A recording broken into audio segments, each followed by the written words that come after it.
దైవ ప్రజలారా, దివ్యవాణి టీవీ ప్రేక్షకులారా, స్వాగతం. ఈ తపస్కాల ధ్యానాంశములో ది ఇమిటేషన్ ఆఫ్ క్రైస్ట్, క్రీస్తుని అనుసరణ అనే ఆధ్యాత్మిక గ్రంథాన్ని, అందులో ఉన్నటువంటి ప్రధాన అంశాలని మనం ధ్యానిస్తూ క్రీస్తుకు మనం దగ్గర కావటానికి, సన్నిహితం కావటానికి ప్రయత్నం చేస్తూ ఉన్నాము. ఈ రోజున క్రీస్తుని అనుసరణలో మొట్టమొదటి ప్రధాన అంశంగా శోధనను ఎదుర్కోవటం, టు అవాయిడ్ టెంప్టేషన్స్, శోధనలని జయించటం అనే విషయాన్ని ధ్యానిస్తూ మనం వాటిని ఎదుర్కోవడం ద్వారా, వాటిని జయించడం ద్వారా, by facing them, by conquering them, ఎలా క్రీస్తుని యొక్క అనుసరణలో మనం ముందడుగు వేయగలం అనేటువంటి విషయాన్ని మన జీవితాలకు అన్వయించుకునే ప్రయత్నం చేద్దాం. మొట్టమొదటిగా మనం గ్రహించవలసిన విషయం, we're never safe in this life without temptations. We're never safe in this life without temptation. శోధనలు లేకుండా సురక్షితంగా, హాయిగా నా జీవితం ఉండాలి అని అనుకునేటువంటిది సాధ్యం కాదు. శోధనలు లేకుండా ఇహలోక జీవితాన్ని మనం సాగించలేము. ఇహలోకములో ఉండేటువంటి పరిపరి విధాల మనకు శోధనలు చుట్టుముట్టి ఉన్నాయి. అవి మనం వెన్నంటూ వస్తూనే ఉంటాయి. కాబట్టి ఈ ఆధ్యాత్మిక యుద్ధం, స్పిరిచువల్ వార్ఫేర్, ఈ ఆధ్యాత్మిక యుద్ధం ఎప్పుడూ జరుగుతూ ఉంటుంది. కాబట్టి అందుకు మనకు కావలసినటువంటి ఆధ్యాత్మిక వెపన్స్, ఆయుధాలు కూడా మనకు కావాలి. కుడి ఎడమలో కూడా మీరు శోధించబడదని చెప్పబడుతుంది.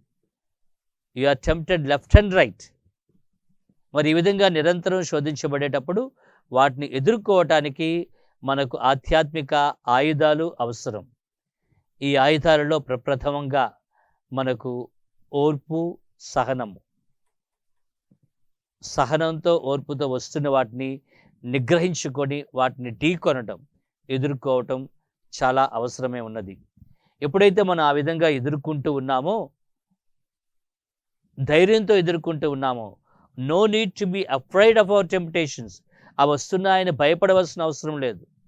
నేను వాటిలో జయించగలనటువంటి ధైర్యంతో, భయపడకుండా మనం వెళ్ళేటప్పుడు ప్రభు మనకు మొట్టమొదటి వాగ్దాన ఫలాన్ని ఇస్తూ ఉన్నాడు. ఆ మొట్టమొదటి వాగ్దాన ఫలం ఏమిటి అంటే, దర్శన గ్రంథము 2వ అధ్యాయము 17వ వచనము, జయము నొందిన వారికి దాచబడి ఉన్న మన్నాలో నేను భాగమును ఇస్తాను అంటున్నాడు. దర్శన గ్రంథము 2వ అధ్యాయము 17వ వచనము, జయముందిన వారికి నేను దాచబడి ఉన్నటువంటి మన్నాలో భాగమును ఇత్తును అని. మన్నా అనే పదం మనకు తెలుసు, ఆహారం. పూర్వవేదములో, రక్షణ చరిత్రలో ఇజ్రాయేలు ప్రజలకు వాళ్ళు ఆ ఎడారిలో ప్రయాణం చేసేటప్పుడు, ఆకలితో ఉండేటప్పుడు, ఆకలితో అలమటిస్తూ ఉండేటప్పుడు, మేము ఈ ఆకలితో మలమలలాడి చచ్చిపోవాలా అని మోయిస్తూ వాళ్ళు పోరాటం చేసినప్పుడు యాహవే దేవుడు ఆకాశం నుంచి వారికి మన్నాను కురిపించాడు. ఆ కురిపించినటువంటి ఆ యొక్క మన్నా వాళ్ళకు ఆహారం అయి శక్తినిచ్చి వాళ్ళ యొక్క ప్రయాణాన్ని కొనసాగించడానికి వాళ్ళకు తోడ్పాటుని ఇచ్చింది, వాళ్ళని ముందుకు తీసుకుని వెళ్ళింది. మరలా వారు వాగ్దాన భూమికి చేరుకున్నంత వరకు కూడా వారికి ఎటువంటి కొరత లేకుండా మరి ప్రభు వాళ్ళకు ఈ యొక్క మన్నాని, ప్రభు వాగ్దాన ఆహారాన్ని ఇస్తూ ఉన్నాడు. అదేవిధంగా ప్రస్తుతం మరి నూతన వేదములో ప్రభు ఇచ్చినటువంటి జీవాహారం నిత్యము మనకిస్తున్నటువంటి ఒక గొప్ప వరభాగ్యం. ఎవరైతే ఈ యొక్క శోధన మీద విజయాన్ని సాధిస్తూ ఉన్నారో, ఎవరైతే ఈ యొక్క యుద్ధములో విజయాన్ని పొందుతున్నారో, జయము నొందిన వారికి నేను మొట్టమొదటి ఇచ్చేటువంటి వాగ్దాన ఫలం వారికి ఈ యొక్క మన్నాని, ఈ జీవాహారాన్ని ఇస్తున్నానని ప్రభు మాటిస్తున్నాడు. It is those who are victorious, వాళ్ళ యొక్క శోధనల మీద విజయాన్ని సాధించినటువంటి వారికి. అందుకు గాను మనం క్రీస్తు మీద ఆధారపడి ఉండాలి. క్రీస్తుతో మనం ఆయన అనుసరించేటప్పుడు, ఆయన యొక్క అనుసరణలో మనం నడుచుకుంటూ వెళ్ళేటప్పుడు మనం ఈ యుద్ధములో విజయాన్ని సాధించగలం. మన యొక్క అనుదిన జీవితంలో అనేక రకాలైన బాధలు, శోధనలు, శ్రమలు, ఆందోళన, శక్తి లేనితనం, ఈ లోక విషయాల కొరకు మనం సిగ్గుపడవలసినటువంటి వాస్తవికత, విమర్శలు, ఇవన్నిటినీ కూడా మనం ఎదుర్కొంటూ ఉంటున్నాము. ఇవన్నీ కూడా మన పవిత్రతలో వెళ్ళటానికి ఈ ఆటంకాల్ని ఛేదించుకుంటూ, దాటుకుంటూ మనం వెళ్తున్నాము. ఈ యొక్క గాయాలన్నిటినీ కూడా మనం సవరించుకుంటూ మనం ముందుకు వెళ్తున్నాం. పుణ్యచరితులు, పునీతులందరూ కూడా వారి యొక్క ఆధ్యాత్మిక జీవితంలో ఉన్నత స్థాయికి వెళ్ళడానికి ముందు వాళ్ళు ఆధ్యాత్మికంగా ఒకే రోజున ప్రశాంతంగా, సుఖంగా, సంతోషంగా ఆ స్థాయికి చేరుకున్నారని కాదు. వారు ఈ ఆధ్యాత్మిక అనుభవాలని, ఈ యొక్క కష్టాలని అన్నిటినీ కూడా వాళ్ళు అనుభవించారు. ఎ స్పిరిచువల్ కాన్సోలేషన్, ఆధ్యాత్మిక అనుభూతిలో వాళ్ళు ముందుకు వెళ్ళడానికి ఈ శ్రమలని, కష్టాలని, పరిహాసాన్ని, వేదహింసలని, వీటన్నిటినీ కూడా వాళ్ళు భరిస్తూ ముందుకు వెళ్ళారు. రోమీయులకు రాయబడిన పత్రిక 8వ అధ్యాయము 17వ వచనంలో భక్తపౌరుడు ఈ విధంగా తెలియజేస్తూ ఉన్నాడు. మనము క్రీస్తుతోటి వారలము, ఆయన బాధలలో మనము పాలు పంచుకున్న ఎడల ఆయన మహిమలో కూడా మనం భాగస్థులమవుతున్నామని. ఇది 2వ వాగ్దానం. మనం ఆయనకు చెందిన వారం అయినట్లయితే, ఆయన యొక్క సహవాసంలో ఉన్నట్లయితే, ఆయన అనుసరిస్తూ మనం ప్రయాణం చేస్తూ ఉన్నట్లయితే, మనము ఒకవేళ ఆయన బాధలలో పాలు పంచుకుంటూ ఉన్నట్లయితే ఆయన మహిమలో కూడా మనం భాగస్థులమవుతున్నామని. రోమీయులకు రాయబడిన పత్రిక 8వ అధ్యాయము 17వ వచనములో. మరి భక్తుడైన యోబు యొక్క జీవితంలో కూడా మనం ఆయన వీటన్నిటినీ కూడా, ఈ శ్రమలని, కష్టాలని, బాధలను, స్నేహితుల దగ్గర పరిహాసాన్ని, ఇంట్లో వాళ్ళ దగ్గర అవహేళనని, ఇవన్నీ భరించి వెళ్ళాడు. కాబట్టి చివరికి ఆయనకు వాగ్దానం ఇవ్వబడుతుంది. పూర్వ భాగము కంటే ద్వితీయ భాగంలో, 2వ భాగంలో ఆయన మరింతగా దేవుని చేత దీవించబడ్డాడు అని. కావున మనము ఈ శోధనలకి దూరంగా ఉండేటువంటి ప్రయత్నం కంటే ఈ శోధనను మనం ఎదుర్కొంటూ జయించుకుంటూ వెళ్ళగలగాలని మనం తెలుసుకుంటూ ఉన్నాం. యోబు గ్రంథము 7వ అధ్యాయము 1వ వచనములో చెప్తున్నాడు. ఇవన్నీ కూడా మన జీవితంలో ఒక యుద్ధంగా, మన యొక్క జీవితంలో ఒక పోరాటముగా మనం చవి చూడవలసినదే అని భక్తుడైన యోబు అంటున్నాడు. మానవ జీవితము యుద్ధమున ఈ పోరాటము మనం చేయవలసినదే, ఇది ఒక పోరాటం వంటిది కదా అని అంటూ ఉన్నాడు. అయితే ఈ పోరాటంలో, ఈ ప్రయత్నంలో మనం ఎక్కడికి వెళ్ళి దాక్కోలేం శోధనలు లేకుండా. అందుకనే ఈ పుస్తకంలో రాయబడినటువంటి ఒక చక్కని వాక్యం మనం జ్ఞాపకం ఉంచుకోవాలి. శోధనలు చేరువ కాని పవిత్ర అంతస్తు లేదు, శోధనలు చేరువ కానటువంటి ఒక రహస్య స్థలము కూడా లేదు అని. There is no position that which is so secret. ఇది చాలా ఉన్నతమైనటువంటి పవిత్రమైన స్థాయి. ఆ స్థాయిలోనికి వెళ్ళిపోతే ఇక శోధనలు అక్కడికి రావు అని అనుకోవడానికి లేదు.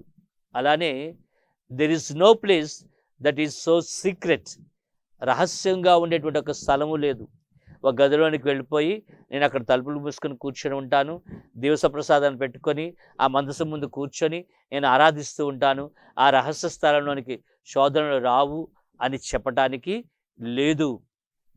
There is no position so secret and there is no place so secret that a temptation cannot enter there. అక్కడికి శోధనలు రావు అని మనం చెప్పటానికి లేదు. ఈ ప్రతి స్థలములోనికి, ప్రతి వ్యక్తి దగ్గరకు శోధనలు వస్తూ ఉంటాయి. ఇవి అనివార్యము. అందుకు ఉదాహరణగా క్రీస్తు సైతము శోధించబడ్డాడు. ఆయన బహిరంగ పరిచర్యకు దేవుని యొక్క పని మీద, తండ్రి దేవుని పని మీద వెళ్ళటానికి ముందుగా ఎడారిలోనికి వెళ్ళి తపస్సు చేసుకొని, ఆయన ధ్యానించుకొని, ప్రార్థన చేసుకొని బలపడుతున్నటువంటి తరుణములో సైతాను ఆయనను పలు రకాలుగా శోధించింది, రకరకాలుగా శోధించింది.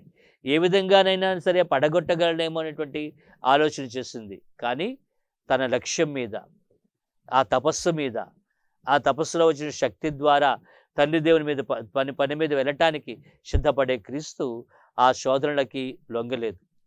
చివరికి ఆయన ఆ పనిని పూర్తి చేయడానికి రేపటి రోజున కలువరి కొండకు సిలువను మోసుకుని వెళ్ళటానికి సిద్ధపడుతున్న సమయములో, గెత్సెమనే తోపులో ఆవేదన పడుతున్నటువంటి సమయంలో కూడా సైతాను ఆయన్ని శోధించింది.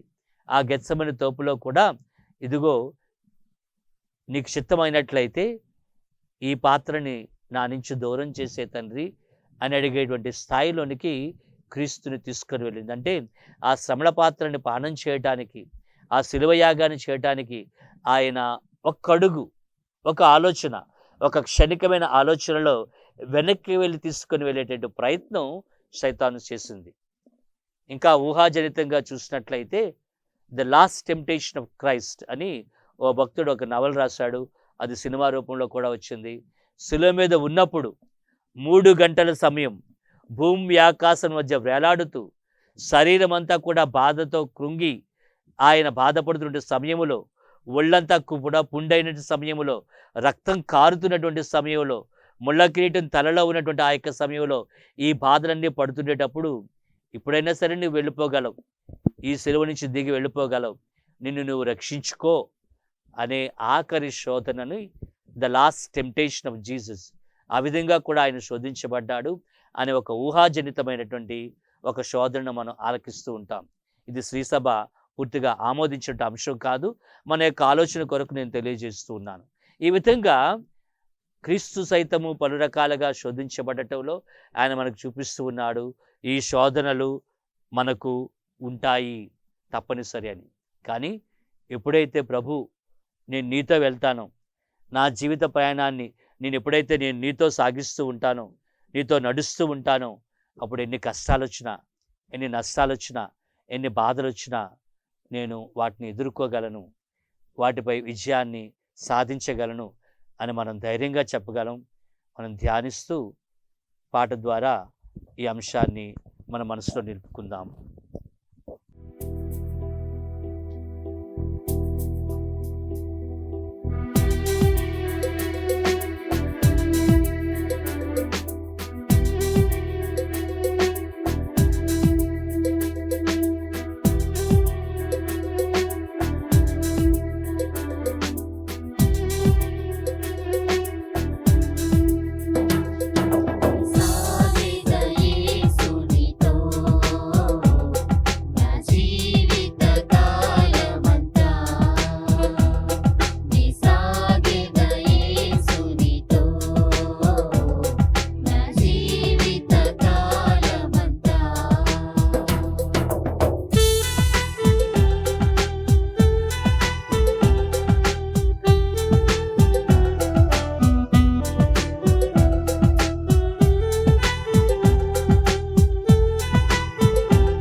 నా జీవితకాలమంతా ప్రభు నేను నీతో కలిసి ముందుకు నడుస్తాను అని మనం ధైర్యంతో చెప్పగలగడానికి, కష్టాలొచ్చినా నష్టాలొచ్చినా ఎన్ని బాధలొచ్చినా ప్రభువా నీవు నాతో ఉన్నావు కాబట్టి నేను నీతో కలిసి ప్రయాణం సాగిస్తాను అని ఎప్పుడైతే మనం చెప్పగలుగుతామో అప్పుడు ఈ శోధనను ఎదుర్కొనేటువంటి ఆత్మశక్తిని కూడా మనం పొందుతాం. కొరింథీయులకు రాయబడిన మొదటి లేఖ 10వ అధ్యాయము 13వ వచనంలో మనం చూసినట్లయితే, మీ నిగ్రహ శక్తిని మించి మిమ్ములను ప్రభువు శోధింపబడనీయడు, దానిని సహింపగల శక్తిని మీకు వసగి బయటపడు మార్గమును కూడా ఆయన మీకు చూపునని భక్తపౌలుడు స్పష్టంగా చెప్తూ ఉన్నాడు. మీ నిగ్రహ శక్తిని మించి మిమ్ము శోధింపబడనీయడు. ఆ విధంగా తన బిడ్డను ఆయన కాపాడుకుంటూ ఉన్నాడు. ఈ కష్టములో, నష్టములో, శ్రమలలో, బాధలలో మనం పూర్తిగా నిర్జీవం అయిపోకుండా, పూర్తిగా ఊబిలోనికి వెళ్ళిపోకుండా, పూర్తిగా శోధనలకు మనం బానిస అయిపోకుండా, ఆ స్థాయిలోనికి వెళ్లకుండానే లేవనెత్తేటువంటి పరిస్థితిని ఆయన మనకి ఇస్తున్నాడు. ఆయన మిమ్మల్ని పూర్తిగా శోధింపబడనీయడు, దానిని సహింపగల శక్తిని మీకు ఇచ్చి రుజుమార్గమున మిమ్మలను ఆయన పయనింప చేస్తాడు అని. మరి ఆ విధంగా మనం ఆ రుజుమార్గములో పయనించడానికి, ఈ శోధనను జయించడానికి మనం అతనిని రుచి చూచే ప్రయత్నం చేయాలి. ఓ పర్యాయము ఒక చిన్న అబ్బాయి ఒక గాజు పాత్రలో తేనెను తీసుకొని వెళ్తూ ఉన్నాడు. అయితే దారిలో మధ్యలో ఆ తేనెను వేలు ముంచి ఆయన నాలుక మీద పెట్టుకొని నాకుతూ రుచి చూస్తూ చాలా తీయగా ఉంది, చేదుగా ఉంది అనుకొని, తీయగా ఉందని మనసులో అనుకుంటూ వెళ్తున్నాడు. దారి పొడుగునా కూడా అలా మళ్ళా ఆ మూత తీసి తేనె కొంత తీసుకొని ఆయన నోట్లో వేసుకొని మళ్ళీ వెళ్తూ ఉన్నాడు. ఒక మనిషి అతన్ని చూశాడు. ఆయన ఆ చిన్న అబ్బాయి వెనక అతను వెళ్ళాడు. నువ్వేం చేస్తున్నావంటే, ఇదిగో నా ఈ పాత్రలో ఉన్నటువంటి ఈ తేనెని రుచి చూస్తూ ఉన్నాను. ఓహో, అది తేనె, నాకు తెలియదు, అది ఎలా ఉంది అని అడిగాడు. తీయగా ఉంది అన్నాడు. మళ్ళా కొద్ది దూరం తర్వాత మళ్ళీ ఆ విధంగా చేస్తుంటే మళ్ళీ అడిగాడు, ఆ తేనె ఎలాగుందంటే తీయగా ఉంది. ఎంత తీయగా ఉందంటే, ఎంత తీయగా ఉందో నేనేం చెప్పలేను, చాలా తీయగా ఉంది అని చెప్పాడు. మళ్ళీ అడిగాడు కొద్ది దూరం వెళ్ళిన తర్వాత ఈ మనిషి ఆ చిన్న అబ్బాయిని, ఎంత తీయగా ఉంది అని అడిగాడు. ఎంత తీయగా ఉందో నేనైతే చెప్పలేను, నువ్వే కొద్దిగా రుచి చూడని ఆ వేణి ముంచి మళ్ళీ అతను కూడా నాలుక మీద రాసి రుచి చూపించాడంట. రుచి చూసి తెలుసుకో. ఎప్పుడైతే ఆ ప్రభుని యొక్క శక్తిని, ఆ ప్రభుని యొక్క భద్రతని మనం రుచి చూస్తూ ఉన్నామో, taste and see that the Lord is good. Taste and see that the Lord is powerful. Taste and see that the Lord is almighty. ఆయన సర్వశక్తివంతుడు, ఆయన నిన్ను ప్రేమించేవాడు, ఆయన మంచివాడు అని ఎప్పుడైతే నువ్వు రుచి చూస్తూ ఉన్నావో, ఆ రుచిలో నువ్వు ఎప్పుడైతే వెళ్తున్నావో ఎటువంటి శోధనలైనా సరే నువ్వు ఎదుర్కోగలవు. శోధనలు అనివార్యం, తప్పకుండా వస్తాయి. వచ్చినటువంటి వాటిని ధైర్యంతో ఎదుర్కోగలము, సహనముతో ఎదుర్కోగలము. ఎదుర్కొని విజయం పొందినటువంటి వాడికి ప్రభువు వాగ్దానం ఇస్తున్నాడు. అతను దాచబడినటువంటి మన్నా యొక్క ఆహారాన్ని అతనికి ఇస్తూ ఉన్నాడు. తన మహిమలో భాగస్థుని చేస్తూ ఉన్నాడు. కాబట్టి మనం ఎక్కడికో పారిపోవాల్సిన అవసరం లేదు, ఏదో స్థాయికి వెళ్ళిపోవాలని చెప్పేసి మనం అనుకోవాల్సిన అవసరం లేదు. మనకి ఆ ప్రభువు తప్పకుండా ఆ రక్షణని ఇస్తూ ఉన్నాడు కాబట్టి వాటిని మనం ఎదుర్కోగలం. నేను క్రీస్తుతో ఉన్నప్పుడు, క్రీస్తు నా పక్షాన ఉండేటప్పుడు నేను శోధనని జయించుకోగలను. మత్తయి సువార్త 6వ అధ్యాయము 13వ వచనం మనం చూసినట్లయితే, ప్రభు నేర్పినటువంటి ఆ యొక్క ప్రార్థనలో ప్రభువే స్వయంగా చెప్తూ ఉన్నాడు, మమ్ము శోధనలో చిక్కుకొననీయక దుష్టు నుండి కాపాడుము అని ప్రార్థన చేయమంటున్నాడు. అంటే అది సాధ్యమని ప్రభు చెప్తున్నాడు. మమ్ము శోధనలో పడనీయకుండా దుష్టుని నుంచి నన్ను కాపాడు అని నువ్వు అడిగినప్పుడు దానికి కావాల్సిన శక్తిని పరలోకమైన తండ్రి మనకి ఇస్తాడని. కొరింథీయులకు రాయబడిన మొదటి లేఖ 10వ అధ్యాయము 13వ వచనంలో మనం చూసినట్లయితే, మీ నిగ్రహ శక్తిని మించి మిమ్ములను శోధింపబడనీయడు. దానిని సహింపగల శక్తిని మీకు ఇచ్చును. బయటపడు మార్గమును మీకు చూపును. కొరింథీయులకు రాసిన మొదటి లేఖ 10వ అధ్యాయము 13వ వచనం మళ్ళా చూస్తున్నాం మనం. 6వ అధ్యాయము 8వ వచనంలో కూడా మీ నిగ్రహ శక్తిని మించి మిమ్ము శోధింపబడనీయడు. దానిని సహింపగలిగినటువంటి శక్తిని ఆయన మీకు ఇచ్చును. దాని నుంచి బయటపడే మార్గాన్ని కూడా ఆ ప్రభువే మీకు చూపిస్తున్నాడని. రోమీయులకు రాయబడిన పత్రిక 6వ అధ్యాయము 12వ వచనంలో మనం చూస్తూ ఉన్నాము. మీ భౌతిక శరీరమందు పాపమును కాక ఎంత మాత్రమును మీరు పాలన చేయబడనీయకుడు. పాపమును పాత పులిసిన పిండిని తీసివేయవలెను. అప్పుడు మీరు ఏ మాత్రము పులియని కొత్త పిండి వలె ఉందురని కొరింథీయులకు రాయబడిన 2వ లేఖ 5వ అధ్యాయము 7వ వచనంలో మనం చూస్తున్నాం. ఎప్పుడైతే మనం వీటి నుంచి దూరంగా వస్తున్నామో, పాపాన్ని విడిచిపెడుతున్నామో, మనకు పులిసినటువంటి పాత పిండిని మనం తీసివేసి ఏమాత్రము పులియినటువంటి క్రొత్త పిండితో మన జీవన పాత్రని మనం నింపుకుంటూ ఉన్నట్లే. అటువంటి శక్తిని ఇమ్మని ప్రభుని మనం ప్రార్థించుదాం. ప్రభు ఈ తపస్సుకాల దినాలలో నిన్ను రుచి చూచి నేను శోధన జయించేటువంటి శక్తిని నాకు దయచేయమని అడుగుతూ ఉన్నాను, ప్రార్థిస్తూ ఉన్నాను. శోధనలు రాని చేరని పవిత్ర స్థలం కానీ, శోధనలు రాలేని పవిత్ర అంతస్తు కానీ ఉండవని నువ్వు మాకు సెలవిచ్చి ఉన్నావు. కానీ వాటిని గ్రహించి ఎదుర్కొనే శక్తిని మనకి ఇవ్వమని ప్రార్థిస్తూ ఈరోజున మనం ధ్యానించుకుందాం. ఒక ప్రత్యేకమైన బాధ్యతగా, పనిగా తీసుకుందాం. ఒక టాస్క్గా నేను తరచుగా శోధించబడే అంశాలు ఏమిటి? నేను ఎందుకు వాటిలో పదే పదే పడిపోతూ ఉన్నాను? వాటిని నేను జయించగలనని ప్రభు అంటున్నాడు. మరి జయించే ప్రయత్నం నేను ఎంతవరకు చేస్తున్నాను? ప్రభు శక్తితో నేను వాటిని జయించగలనని ఆలోచన చేసి దానికి తగు మార్గాన్ని మనం వెతికినట్లయితే తప్పకుండా ఈ శోధనని జయించగలం. క్రీస్తుని అనుసరణలో, క్రీస్తుని యొక్క మాటలో బాటలో కలిసి మనం వెళ్ళగలం. అటువంటి కృపను ప్రభు మీకు అందరికీ అనుగ్రహిస్తారని ప్రార్థిస్తూ మళ్ళా రేపటి దినాన్ని కలుసుకుందాం.